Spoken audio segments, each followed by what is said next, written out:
समय भी नहीं मिटा सका। ये कहानी है मालवा की उस पवित्र मिट्टी की जहां किलों की दीवारें वीरों के खून से रंगी थीं। ये कहानी है उस राजा की जो तलवार उठाता तो बड़े बड़े दुश्मन कांप जाते और जब उसकी कलम चलती तो बड़े बड़े विद्वान नतमस्तक हो जाते। हम बात कर रहे हैं परमार वंश के महाप्रतापी राजा भोज की, जिनके लिए सिंहासन तक का सफर फूलों से नहीं बल्कि कांटों से सजा था। ऐसे कांटे जो उनके अपने ही परिवार वालों ने बिछाए थे जब भोज मात्र 11 वर्ष के थे। लेकिन सवाल यह है कि राजा भोज आखिर थे कौन? क्या वे सिर्फ एक वीर योद्धा थे या एक ऐसे विद्वान जिनके सामने बड़े बड़े आचार्य भी नतमस्तक हो जाते थे? और क्या रहस्य है उस कहावत का जिसने राजा भोज को अमर बना दिया? कहाँ राजा भोज और कहाँ गंगू तेली? जब मैं इस कहावत की सच्चाई बताऊंगा तो आप भी चौंक जाएंगे। और सबसे बड़ा प्रश्न कि ऐसे वीर योद्धा का आखिर अंत कैसे हुआ? तो मित्रों, आज की इस डॉक्यूमेंट्री में हम राजा भोज की पूरी कहानी को जानेंगे, जन्म से मृत्यु तक, षड्यंत्र से साम्राज्य तक, युद्ध से ज्ञान तक और इतिहास से लोक कथा तक। तो वीडियो को अंत तक जरूर देखें।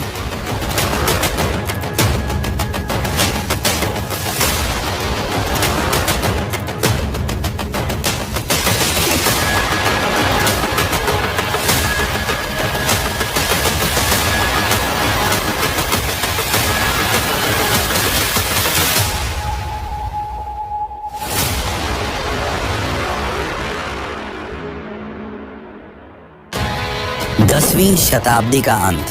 मध्य भारत का मालवा क्षेत्र राजनीति, युद्ध और संस्कृति तीनों का केंद्र बन चुका था। परमार वंश उस समय मालवा पर शासन कर रहा था, जिसकी राजधानी धार थी। इसी परमार वंश में लगभग 980 ईस्वी के आसपास एक बालक ने जन्म लिया, जिसका नाम रखा गया भोज, जो परमार राजा सिंधुराज का पुत्र था और उनकी माता का नाम सावित्री बताया जाता है। उस समय किसी ने नहीं सोचा था कि यही बालक आगे चलकर मालवा ही नहीं बल्कि पूरे भारत के इतिहास में अमर हो जाएगा। भोज का बचपन एक राजकुमार की तरह प्रारंभ हुआ, जहां शास्त्र और शस्त्र दोनों की शिक्षा दी गई। साथ ही संस्कृत, राजनीति, युद्ध कला और धर्म, इन सभी विषयों में बालक भोज असाधारण प्रतिभा दिखा रहे थे। भोज बचपन से ही काफी ज्यादा बुद्धिमान थे और उनका बचपन सुखद बीत रहा था। लेकिन यह सुख ज्यादा दिन नहीं चला। लगभग 991 ईस्वी के आसपास, जब भोज केवल 11 वर्ष के थे, तब उनके पिता राजा सिंधुराज की मृत्यु हो गई और मालवा की सत्ता का संतुलन बिगड़ने लगा। गद्दी पर बैठे राजा सिंधुराज के छोटे भाई और भोज के चाचा राजा मुंज, और यहीं से इतिहास करवट लेता है। राजा मुंज एक शक्तिशाली लेकिन महत्वाकांक्षी शासक थे। उनके मन में यह भय जगने लगा कि कल को भोज गद्दी पर बैठ सकता है, और इसी डर ने उनके मन में एक घातक विचार को जन्म दिया, भोज को रास्ते से हटाने का विचार। कहा जाता है कि इसके लिए राजा मुंज ने अपने विश्वास पात्र सेनापति वत्सराज को चुना। उसने वत्सराज को आदेश दिया कि वह भोज को जंगल में ले जाए और चुपचाप, किसी को पता चले बिना उसे मार दे। और ऐसा ही हुआ। वत्सराज भोज को जंगल की ओर ले गया। भोज बुद्धिमान थे और वे समझ गए कि उनके साथ क्या होने वाला है, और तभी उन्होंने अपनी जांघ से खून निकालकर एक पत्ते पर संस्कृत में एक श्लोक लिखा और वत्सराज को देते हुए कहा कि यह राजा मुंज को दे देना। जब वत्सराज ने वह श्लोक देखा तो वह चकित रह गया और उसने जाकर वह राजा मुंज को दिखाया, और यह देखते ही राजा मुंज के होश उड़ गए। आज तक किसी को नहीं पता कि उसमें क्या लिखा था, पर माना जाता है कि उस श्लोक को पढ़कर राजा मुंज का हृदय परिवर्तन हो गया और उसने तुरंत भोज को बुलाकर उसे अपना उत्तराधिकारी घोषित कर दिया। लेकिन यह तो बस शुरुआत थी। असली परीक्षा, असली युद्ध और असली इतिहास अभी बाकी था। और यहीं से शुरू होती है उस राजा की कहानी जिसने उसे इतिहास के पन्नों में अमर बना दिया। लेकिन उसके असली इतिहास को जानने से पहले हम ये जान लेते हैं कहाँ राजा भोज और कहाँ गंगुतेली। इस कहावत के पीछे क्या रहस्य है। लगभग 1010 ईस्वी के आसपास भोज को मालवा का राजा बना दिया जाता है। लोक कथाओं के अनुसार राजा भोज एक न्यायप्रिय और दयालु राजा थे। वे प्रजा से अत्यधिक प्रेम करते थे और प्रजा भी उन्हें पूजती थी। राजा भोज रात में भेष बदलकर अपने राज्य में घूमते थे ताकि प्रजा के दुख सुख को जान सकें। और एक रात जब वे एक ब्राह्मण पति पत्नी की झोपड़ी के पास से गुजर रहे थे, तब उन्होंने उन्हें बातें करते सुना। ब्राह्मण अपनी पत्नी से कह रहा था कि अब वह काफी बूढ़ा और कमजोर हो चुका है। अब वह यजमानों के घर जाकर पूजा पाठ नहीं करा सकता। इस पर ब्राह्मणी ने कहा, तो फिर स्वामी हमारा घर कैसे चलेगा? हमारा तो कोई पुत्र भी नहीं है। इस पर ब्राह्मण चिंतित हो गए और कहा कि अब राजा भोज ही कुछ कर सकते हैं। अगले दिन वह ब्राह्मण राजा भोज की दरबार में पहुंचा और राजा को प्रणाम करते हुए उन्हें सारी बातें बताईं। राजा यह सब पहले ही जानते थे, इसलिए उन्होंने उस ब्राह्मण को 100 सोने के सिक्के दान में दिए ताकि वह अपना जीवन यापन कर सके। इससे ब्राह्मण अत्यधिक खुश था, क्योंकि इतने ज्यादा सिक्कों से वह अपना बाकी जीवन खुशहाल बिता सकता था और अपनी सारी रोजमर्रा की जरूरत पूरी कर सकता था। ये खुशखबरी उसने घर आकर अपनी पत्नी को भी बताई। दोनों काफी खुश थे और रात में सोने से पहले उन सिक्कों को एक बक्से में रख दिया। और जब वे सुबह उठे तो देखा कि सिक्के गायब थे। यह देखकर ब्राह्मण चौंक गया। उसने घबराहट में यह बात जाकर राजा भोज को बताई। राजा भोज भी चौंक गए, पर फिर राजा भोज ने उस ब्राह्मण को फिर से 100 सोने के सिक्के उपहार में दिए। ब्राह्मण फिर से खुशी खुशी अपने घर को लौट आया और रात में सोने से पहले फिर से उन सिक्कों को उस संदूक में रख दिया और इस बार ताला अच्छे से लगा दिया। फिर रात में अचानक उनके घर राजा भोज आए और उन्होंने ब्राह्मण से कहा, ब्राह्मण देवता, हमारा राज्य खतरे में है। एक बड़ी विपदा आ पड़ी है, इसीलिए आप मुझे वे 100 सिक्के वापस कर दीजिए। अभी हमारे राज्य को इसकी आवश्यकता है। ये बात सुनकर ब्राह्मण ने राजा भोज को वे सिक्के वापस दे दिए और सो गया। जब सुबह उसकी नींद खुली तो वे सिक्के संदूक से गायब थे। और जब ब्राह्मण ने बताया कि राजा भोज इन्हें ले गए, तब उनकी पत्नी ने कहा कि ऐसा कैसे हो सकता है? हमारे यहाँ रात में तो कोई नहीं आया। जरूर वह बहरूपिया होगा या आपने कोई बुरा सपना देखा होगा। फिर दुखी ब्राह्मण ने यह सारी बातें जाकर राजा भोज को बताईं। तब राजा भोज चौंक गए। उन्होंने कहा कि मेरे जैसा कैसे हो सकता है? जरूर कोई बहरूपिया होगा। इतना कहकर राजा भोज शांत हो गए और उन्होंने ब्राह्मण को फिर से 100 सिक्के दिए। लेकिन इस बार राजा भोज ने तय किया कि वे स्वयं ही देखेंगे कि आखिर ऐसा कैसे हो सकता है। फिर रात में राजा भोज भेष बदलकर उस ब्राह्मण की कुटिया के सामने पहुंचे और तभी उन्होंने देखा कि उन्हीं की तरह दिखने वाला व्यक्ति कुटिया में प्रवेश करता है और ब्राह्मण से उन सिक्कों को मांगता है। यह देखकर राजा क्रोधित हो गए और तुरंत उसके पास जाकर कहा, अरे बहरूपिये, तू कौन है और इस बुजुर्ग ब्राह्मण को क्यों परेशान कर रहा है? तब उस राजा जैसे दिखने वाले व्यक्ति ने अपने असली रूप में आकर कहा, राजा, मैं भाग्य हूं और भाग्य का लिखा कोई नहीं टाल सकता। इस ब्राह्मण ने अपने जीवन में ऐसे कर्म किए हैं जिसके कारण इसके भाग्य में इन सिक्कों का सुख नहीं लिखा गया है। सबको अपने कर्मों का फल भुगतना पड़ता है। ये सुनकर राजा सोच में पड़ गए। फिर करुणा भरे स्वर में कहा, तो महोदय, मैं आपसे विनती करता हूं कि इस ब्राह्मण को बख्श दीजिए। इनके भाग्य का फल मैं भुगतने के लिए तैयार हूं। इतना सुनने के बाद भाग्य ने मुस्कुराते हुए कहा, ठीक है राजन, जैसी तुम्हारी मर्जी। और इतना कहकर वह वहां से गायब हो गया। इसके कुछ दिनों बाद राजा भोज एक दिन अपने सैनिकों के साथ एक वन से गुजर रहे थे। तभी उनका घोड़ा बेकाबू होकर भागने लगा।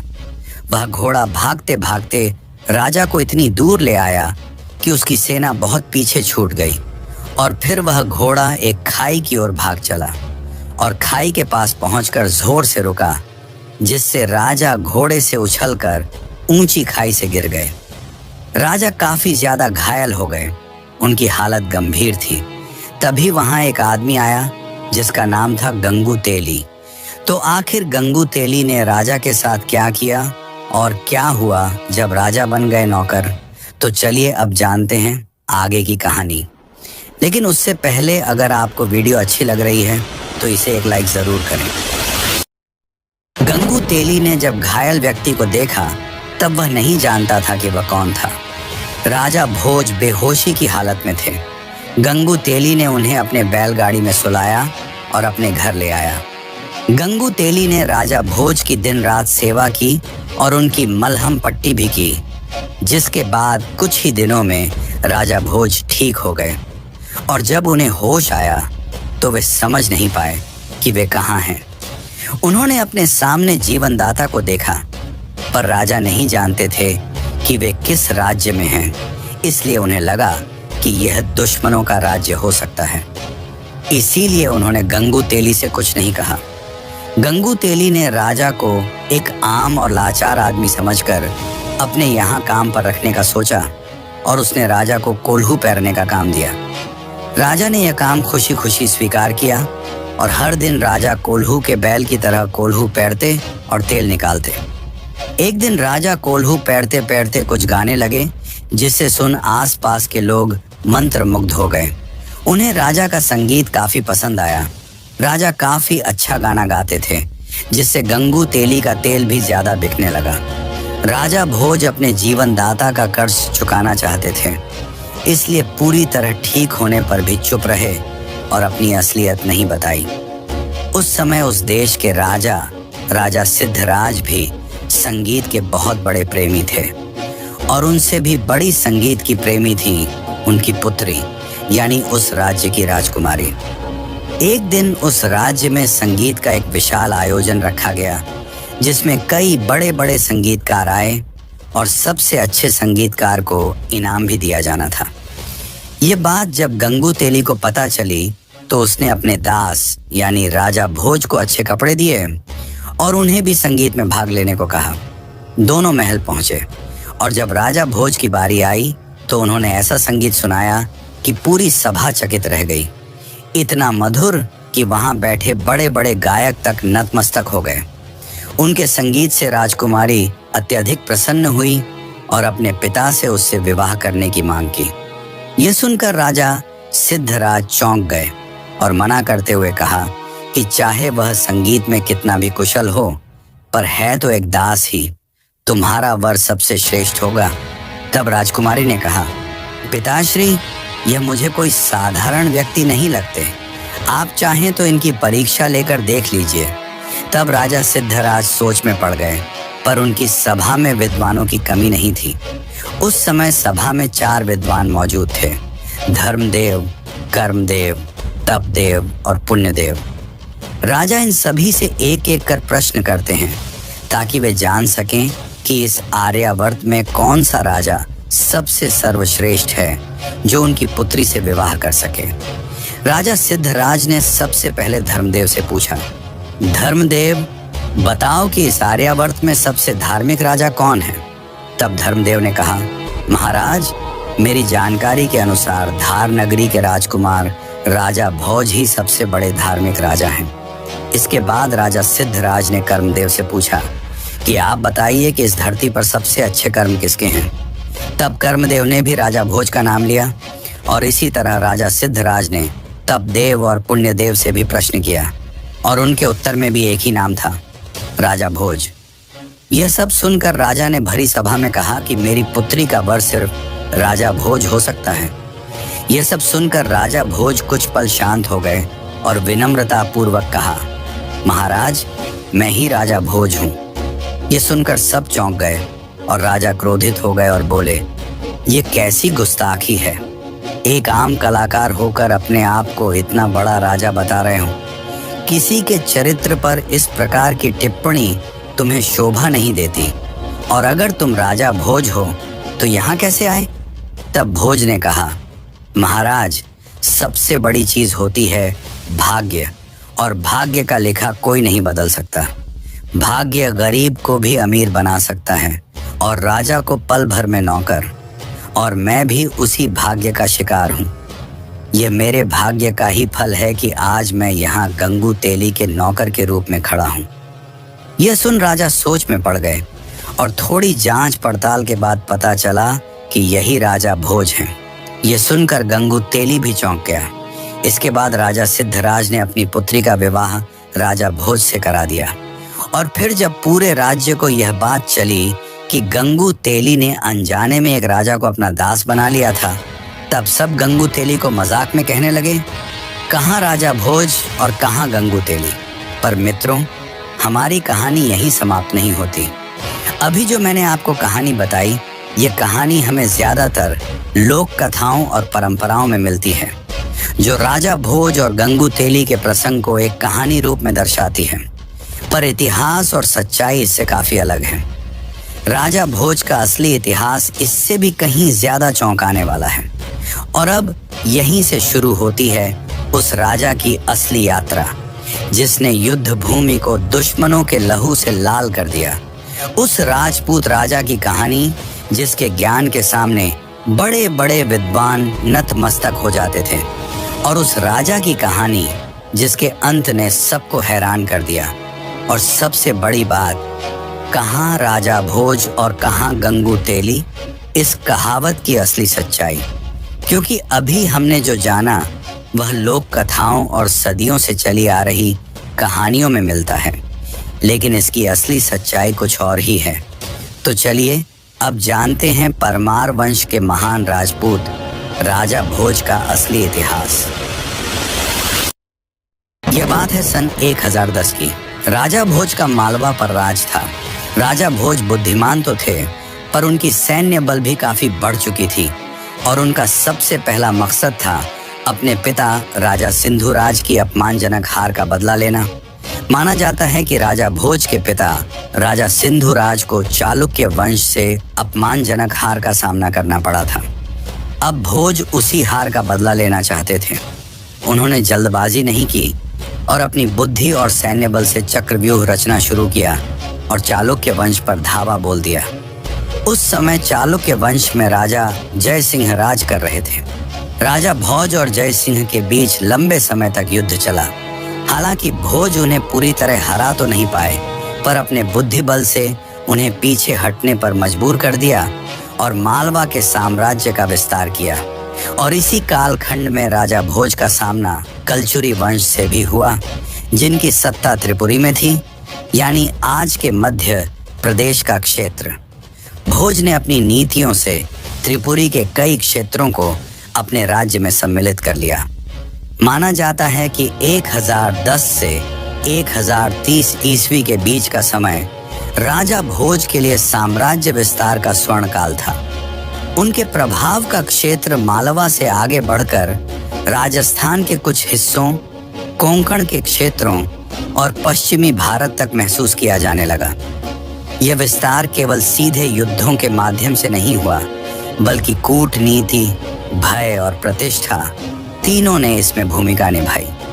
कई छोटे शासक बिना युद्ध के ही भोज की अधीनता स्वीकार करने लगे, क्योंकि उनकी सेना की शक्ति और उनकी रणनीति का प्रभाव दूर दूर तक फैल चुका था।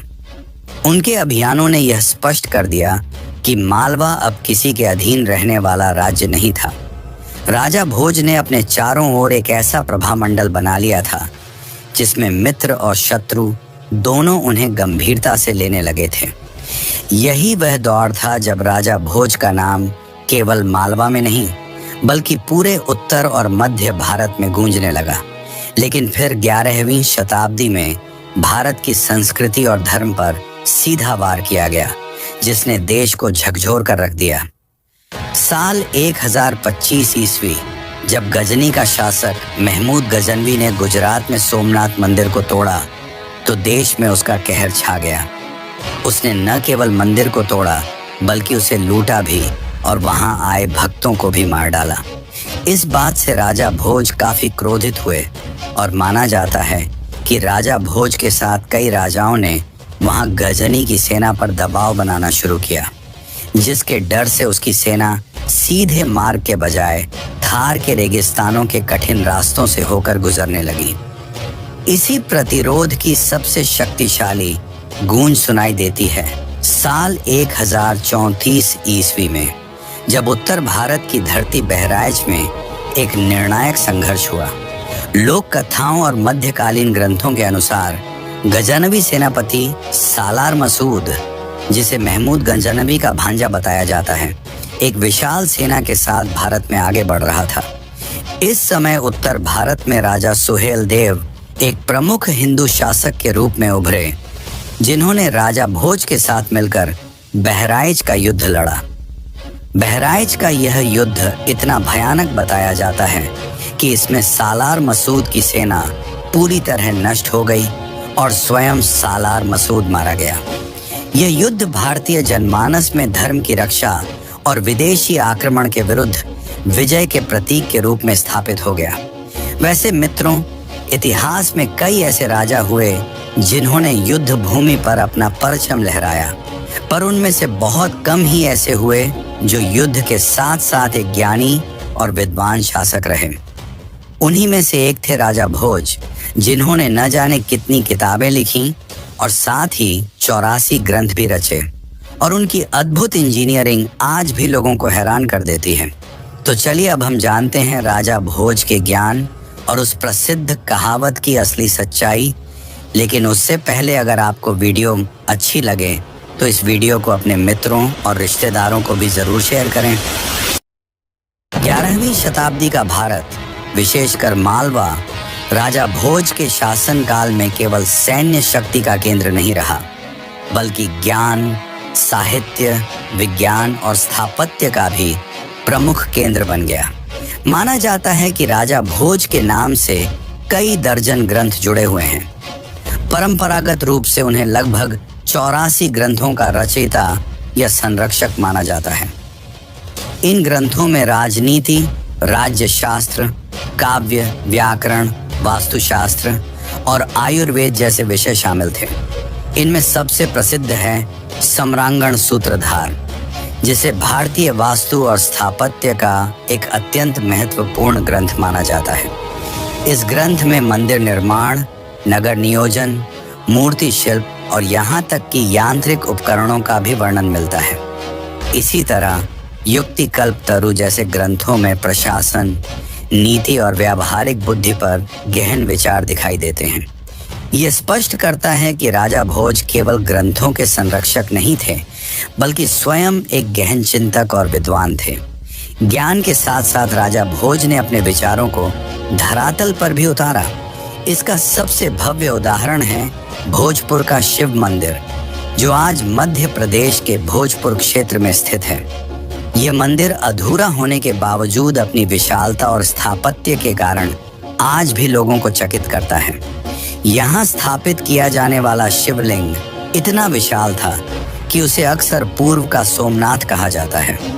इतिहासकार मानते हैं कि किसी कारणवश, संभवतः राजनीतिक अस्थिरता या प्राकृतिक आपदा, इस मंदिर का निर्माण पूर्ण नहीं हो सका, लेकिन फिर भी यह राजा भोज की स्थापत्य महत्वाकांक्षा का सजीव प्रमाण है।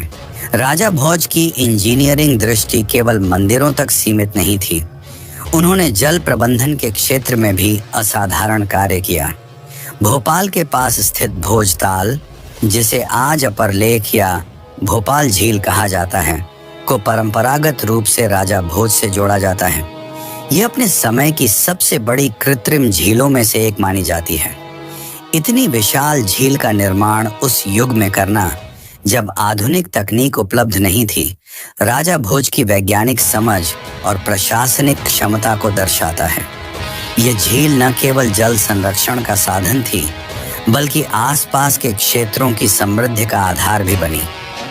राजा भोज का ज्ञान अपार था, इसलिए जब उनकी मृत्यु हुई तो कहा गया कि सरस्वती स्वयं शोक में डूब गईं, क्योंकि उनका सबसे बड़ा संरक्षक चला गया था।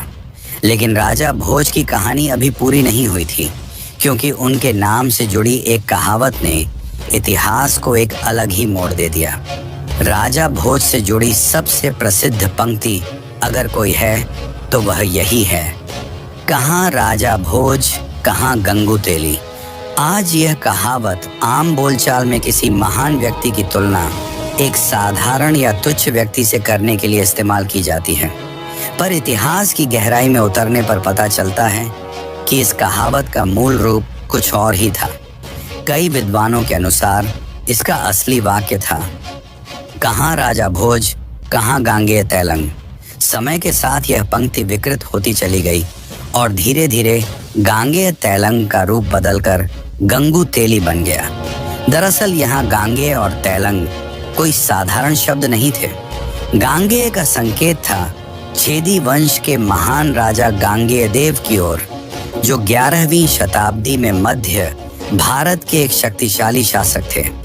वहीं तैलंग शब्द का संबंध था चालुक्य वंश के राजा जय सिंह तैलंग से, जो दक्कन क्षेत्र में प्रभावशाली शासक माने जाते थे। अर्थात ये कहावत किसी तेली या साधारण व्यक्ति की तुलना नहीं कर रही थी, बल्कि 3 शक्तिशाली राजाओं की तुलना कर रही थी, राजा भोज, राजा गांगेय देव और राजा जय सिंह तैलंग। इस पंक्ति का भाव यह था कि राजा भोज की महानता इतनी विशाल थी कि उनके सामने उस सदी के 2 बड़े राजा भी टिक नहीं पाए। लेकिन समय के साथ जब इतिहास की बारीक समझ आम जनमानस से दूर होती गई, तो गांगेय तैलंग जैसे कठिन नाम सरल उच्चारण में बदलते चले गए और धीरे धीरे गांगेय तैलंग बन गया गंगू तेली। दुर्भाग्यवश इस परिवर्तन के साथ कहावत का मूल अर्थ भी उलट गया और एक महान राजा की तुलना एक तुच्छ छवि से जोड़ दी गई। लेकिन यहाँ राजा भोज की कहानी समाप्त नहीं होती। उसका आखिरी और अंतिम अध्याय अभी बाकी है। राजा भोज की मृत्यु का अध्याय, कि आखिर उनकी मृत्यु कैसे हुई। तो चलिए अब इसे भी जान लेते हैं। समय चाहे कितना भी शक्तिशाली क्यों ना हो, वह हर युग को अपने साथ बहा ले जाता है। 11वीं शताब्दी के मध्य तक आते आते वह मालवा भी एक ऐसे मोड़ पर खड़ा था जहां शक्ति, राजनीति और थकान तीनों एक साथ टकरा रहे थे। राजा भोज अब युवा योद्धा नहीं रहे थे। वर्षों के युद्ध, प्रशासनिक दबाव और निरंतर संघर्षों ने उनके शरीर और राज्य दोनों पर गहरा प्रभाव डाला था। लेकिन उनकी प्रतिष्ठा अब भी इतनी प्रबल थी कि शत्रु उनसे सीधे टकराने से हिचकिचाते थे। इसी काल में राजा भोज के विरुद्ध एक शक्तिशाली गठबंधन बना। पश्चिम में गुजरात के सोलंकी वंश के राजा भीम प्रथम और पूर्व में छेदी वंश के राजा कर्ण, दोनों ने मिलकर मालवा पर आक्रमण करने की योजना बनाई। यह कोई सामान्य युद्ध नहीं था, बल्कि एक रणनीतिक प्रयास था जिसका उद्देश्य राजा भोज की शक्ति को अंतिम रूप से तोड़ देना था। वृद्धावस्था में भी राजा भोज ने इस चुनौती का सामना किया, लेकिन अब परिस्थितियां पहले जैसी अनुकूल नहीं थीं।